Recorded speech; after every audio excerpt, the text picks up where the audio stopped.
Nessa segunda-feira, um dos jogos mais interessantes de amistosos antes da Euro é Holanda e Islândia. A Holanda venceu o Canadá por 4-0 e enfrenta uma Islândia que acabou de enfrentar a Inglaterra e vencer a Inglaterra na Inglaterra. Então a gente não sabe se foi só um devaneio islandês essa vitória ou se de fato a Islândia vai conseguir complicar a vida da Holanda também na Holanda, né? Seria um fato realmente muito difícil, mas não impossível. Esse é o último amistoso da Holanda antes do início da Eurocopa. Também temos a República Tcheca, que também está na Euro enfrentando a Macedônia, e Polônia e Turquia, também mais duas seleções que estão na Euro. A gente pode tomar nota nesses jogos para captar algumas informações para a competição que está começando. Além disso, tem Série B do Campeonato Brasileiro e as eliminatórias da África da Copa do Mundo. Meu nome é Theo Borges, esse é mais um Bom Dia Mercado, nosso planejamento diário sobre apostas e trade aqui no YouTube. Eu espero conseguir te ajudar a fazer o melhor planejamento possível para essa segunda, dia 10 de junho.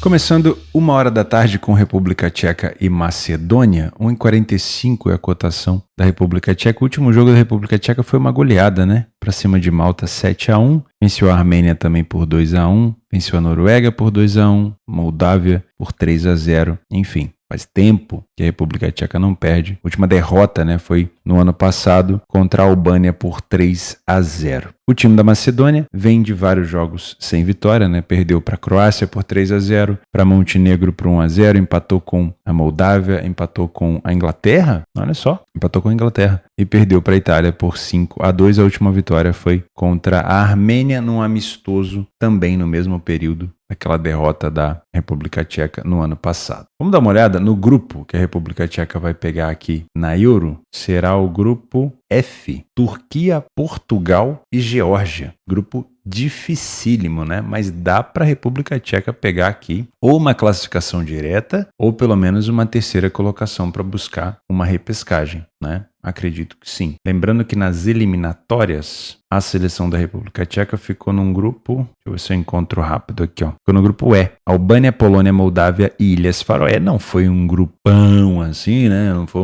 um grupo muito forte. E a República Tcheca teve apenas uma derrota, venceu 4 dos 8 jogos que disputou, tomou 6 gols, menos do que um gol por jogo. Os últimos jogos da República Tcheca, né, o estilo de jogo da equipe, contra a Malta a gente não teve informação, foi um amistoso bem aleatório, a Armênia também não, contra a Noruega não teve tanta posse de bola, na vitória para a Noruega fora de casa, contra a Moldávia, mesmo sendo bem favorita, mas não chega a ser a mesma cotação da Macedônia, mas dá para perceber que não é um time de plenos domínios do jogo, da bola, né? Contra a Ilhas Faroé, que é uma equipe muito mais acessível, aí sim. Então só nesse nível de equipe que a gente pode esperar uma República Tcheca tendo um domínio completo do jogo. Quando é uma equipe mais parelha ou uma equipe um pouco mais, vamos dizer assim, frágil, mas não tanto como Ilhas Faroé, aí a gente pode esperar uma República Tcheca sem tanto domínio do jogo, tá? O time da Macedônia perdeu para a Croácia o último jogo e não jogou com tanta posse de bola, praticamente 63% da posse para a seleção da Croácia, mas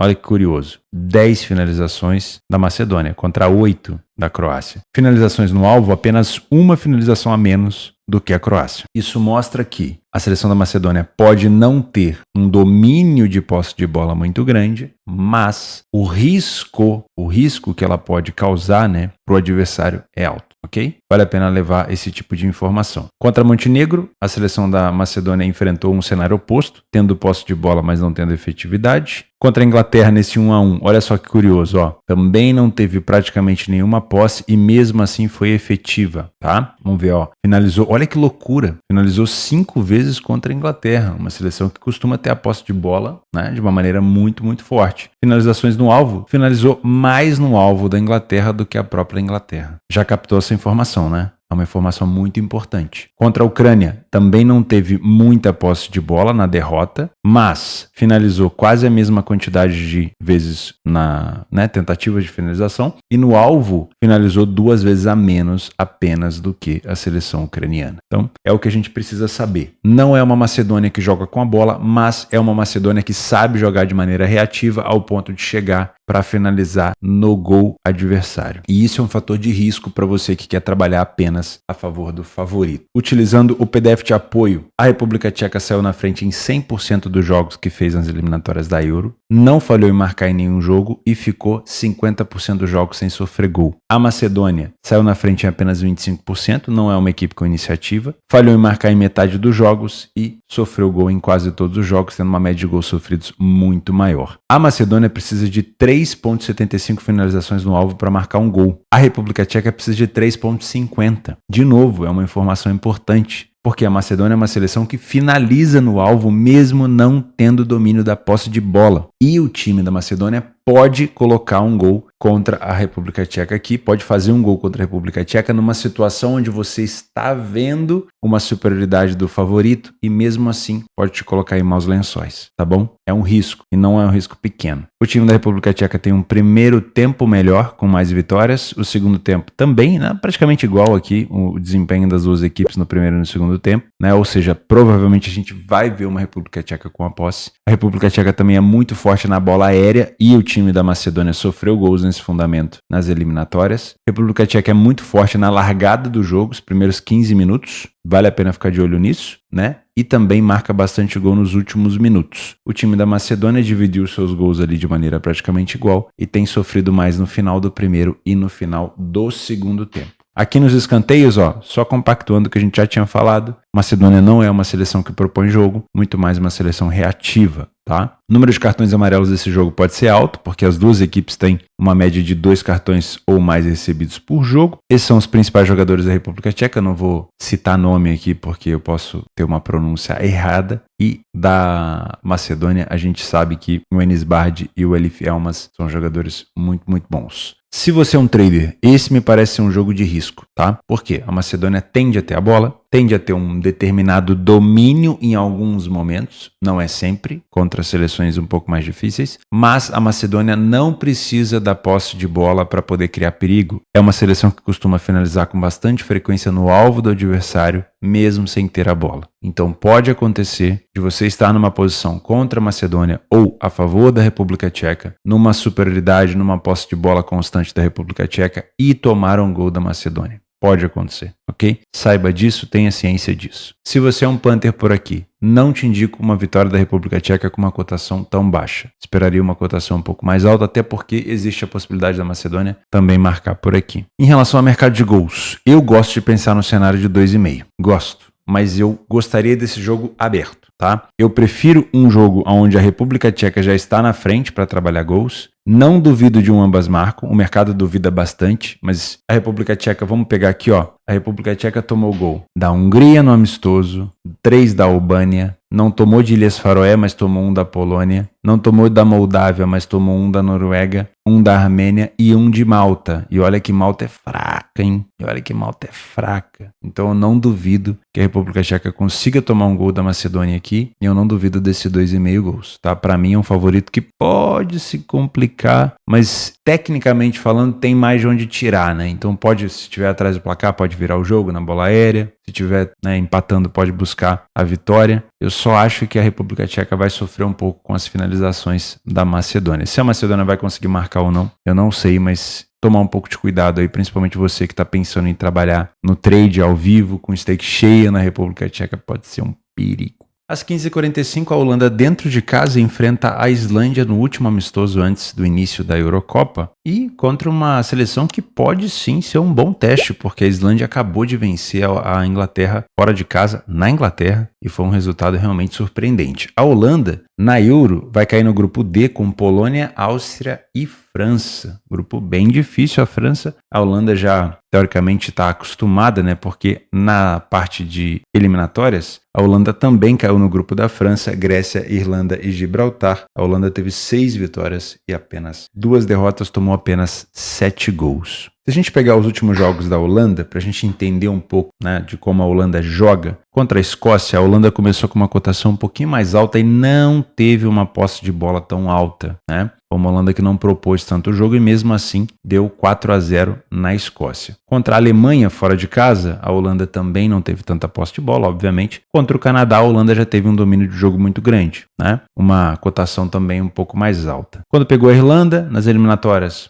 também não dominou tanto o jogo, chegou a marcar aqui, mas não tinha uma grande superioridade no momento do gol. E aí somente quando a gente pega uma seleção muito frágil como o Gibraltar, que a Holanda tem um domínio de cabo a rabo, né? Então dá para saber aqui que a Holanda não é aquele tipo de seleção que fica dominando o jogo o tempo todo. Porém, a Islândia é uma seleção reativa. E se a gente pegar o jogo contra a Inglaterra, dá para perceber que não é uma Islândia que faz questão de ter a posse de bola, né? Nas estatísticas, a Islândia finalizou 8 vezes contra a Inglaterra e finalizou 4 vezes no gol. No gol, bem mais do que a seleção inglesa que finalizou apenas uma vez. Isso quer dizer que temos meio que um replay de República Tcheca e Macedônia. Significa que a Islândia não precisa de tanta posse para criar perigo para o adversário. A Islândia, por exemplo, contra a Ucrânia, também não foi uma seleção com tanta posse de bola, perdeu por 2-1, mas também foi uma seleção que teve um número de finalizações interessante e teve apenas 2 finalizações a menos no gol. A vitória contra Israel, a Islândia teve 15 finalizações e depois teve 9 finalizações no alvo. A Islândia contra Portugal, aí aqui já é uma seleção bem mais difícil, uma das favoritas para a Euro. Portugal teve sim um domínio do jogo praticamente inteiro. A Islândia conseguiu finalizar 9 vezes no gol, Portugal finalizou 23, e a Islândia ainda conseguiu finalizar 4 vezes no alvo. Então, é sim o que a gente está imaginando, né? Uma Islândia com pouca posse de bola. Utilizando aqui o PDF de apoio, a Holanda saiu na frente na Euro, nas eliminatórias da Euro, em 75% dos jogos, não falhou em marcar em nenhum jogo e teve uma defesa exemplar, tomando apenas 2 gols dentro de casa. A Islândia não tem uma iniciativa tão baixa assim, saiu na frente em quase 45% dos jogos, não teve um número de vitórias tão alto, mas conseguiu marcar a mesma quantidade de gols que sofreu. Óbvio, não se classificou, não foi um grupo fácil, mas ainda assim foi uma Islândia que conseguiu marcar em quase todos os jogos que disputou, né? É um time que não precisa de tantas finalizações no alvo para marcar um gol, dá para ver que o número de finalizações que a Islândia precisa para fazer um gol é menor do que a da Holanda. De novo, uma seleção que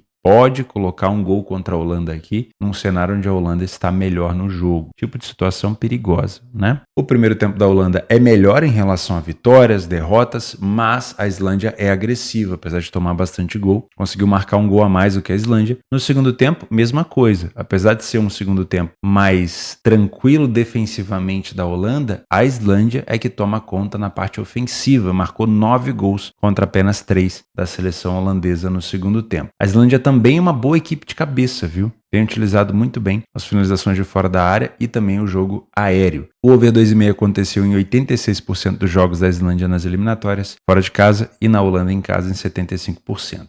A Islândia marca a maioria dos seus gols no final do primeiro e no final do segundo tempo e sofre com mais frequência no final do primeiro tempo. Já a Holanda marca mais gols no primeiro tempo do que na segunda etapa. A gente já sabe que a Islândia tem um estilo de jogo mais reativo e tem também uma média de cartões amarelos bem maior do que a seleção holandesa. Quem que a gente pode ficar de olho aqui na Holanda? Se a gente pegar a última escalação da Holanda contra o Canadá, eu não acho que vai mudar tanto aqui, ó. O Brobbey, Frimpong, Depay, Gravenberch, Wijnaldum, eu acho que não vai mudar muito, tá? Em relação a isso daqui. Deixa eu só pegar um jogo mais difícil aqui, talvez, contra a Alemanha. Ah, tá. A Alemanha aqui já jogou com o Malen. Eu não sei se o Malen está disponível. Aqui mudou um pouco a parte ofensiva. Contra a Escócia, Xavi Simons, mudou um pouquinho. Xavi Simons e Gakpo contra a Escócia. Contra o Canadá, testou o Frimpong e o Brobbey. Ainda manteve o Depay. E contra a Alemanha, já foi um time com o Malen. Então, pode ter essa variação aí. Frimpong, Brobbey, o Malen, o Gakpo. São jogadores que podem circular ali em relação à opção. Lembrando que esse é o último teste, né? Não duvido que a Holanda entre com os titulares, né? Com o time que ela provavelmente deve enfrentar a Polônia na estreia da Euro no dia 16. Falta pouco para a Euro começar, né? Bem pouquinho mesmo. Bom, se você é um trader por aqui, é um jogo onde a Holanda tende a ter um domínio, mas não chega a ser uma seleção tão frágil assim ao ponto de dar 100% de posse de bola para a Holanda como foi Gibraltar. Porém, a Islândia não faz questão da bola, então isso aumenta o tempo de posse de bola com a Holanda. Isso não quer dizer que a Islândia vai ser uma seleção de presa fácil, né? A Islândia pode finalizar e deve finalizar no gol, e não são poucas finalizações, então a Holanda pode sim sofrer gol por aqui, então toma um pouco de cuidado. Eu só trabalharia a favor da Holanda nesse jogo, e é um jogo arriscado, se a competência de marcação de segunda bola de marcação, pressão da Holanda estiver muito bem encaixado. Ou seja, eu olho para o jogo, eu consigo ver a Holanda progredindo no ataque e eu não consigo ver risco da Islândia contra-atacar porque a Holanda simplesmente não deixa. Qualquer coisa diferente disso, eu não vou nem cogitar uma posição,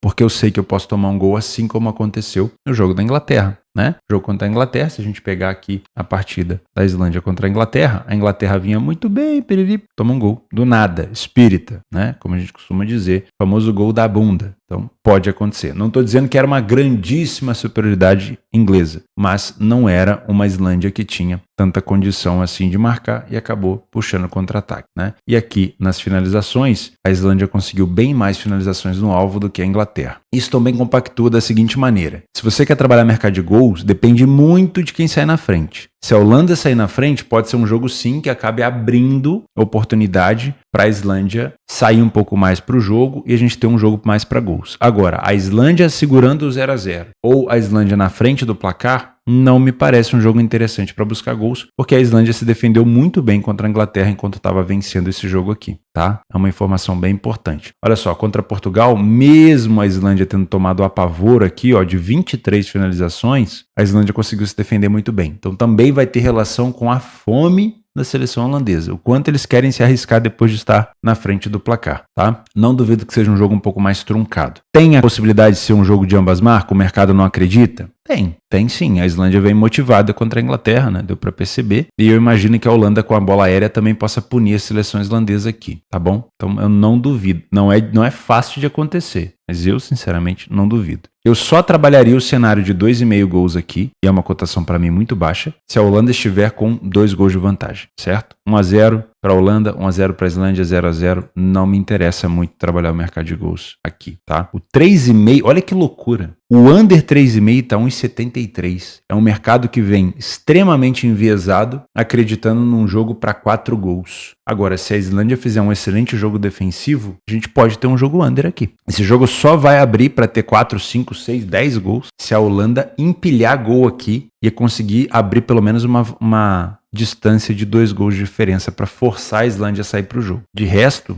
sinceramente, estou vendo um jogo um pouco mais amarrado, né? Então, eu acho que esse 1,73 pro under 3,5 exageradamente alto. Vamos aos nossos jogos extras, complementares e etc. Coloquei aqui os 2 jogos dos favoritos de seleções como provável vitória do favorito, tá? Porém, muito cuidado, ok? Macedônia e Islândia são seleções que podem complicar a vida aqui das seleções principais, porque são seleções que têm um jogo reativo muito perigoso, tá bom? Não quer dizer que eles não vão vencer, mas eles podem acabar complicando um pouco mais a vida dos favoritos. Polônia e Turquia é um jogo parelho interessante, as duas seleções estão na Euro. A Polônia, deixa eu pegar aqui o grupo, a Polônia está no grupo D, que eu acabei de citar, da Holanda, Áustria, Polônia, Holanda e França, e a seleção da Turquia está no grupo F, com República Tcheca, que a gente também citou hoje, Portugal, Geórgia e a própria Turquia, tá? Jogo interessante para ficar de olho. A Turquia vem de 1-0 contra a Itália e a Polônia ganhou de 3-1 da Ucrânia. Vila Nova e Ceará, um bom jogo da Série B também para se assistir. Para mim é um jogo parelho, para trabalhar ao vivo, nada de criar viés, né? Fora de casa, o Ceará venceu apenas uma partida. Em casa, o Vila Nova já venceu 3 e não perdeu nenhuma. Jogo bom. E o Sport vem com uma cotação bem baixa aqui contra o Paysandu. O Sport que vem de 2 resultados bem ruins, uma eliminação aqui de maneira acachapante em casa para o Fortaleza na Copa do Nordeste e uma derrota por 3-0 contra o Goiás fora de casa. O Paysandu venceu o América em casa no último jogo e havia vencido também o Vila Nova fora de casa, tá? Então é bom tomar cuidado com o Sport aqui, tá? A cotação do Sport tá baixa. Tomar um pouquinho de cuidado. Nas eliminatórias da África, da Copa do Mundo, Nigéria enfrenta Benin. Nigéria não conseguiu vencer o seu último jogo contra a seleção da África do Sul. O Egito enfrenta a Guiné-Bissau. O Egito já tá ali com 9 pontos, né? 3 vitórias em 3 jogos. E a Argélia, que se complicou no último jogo, perdeu para a equipe da Guiné por 2-1, enfrenta agora a Uganda. É isso. Eu vejo você amanhã. Um grande abraço e até a próxima.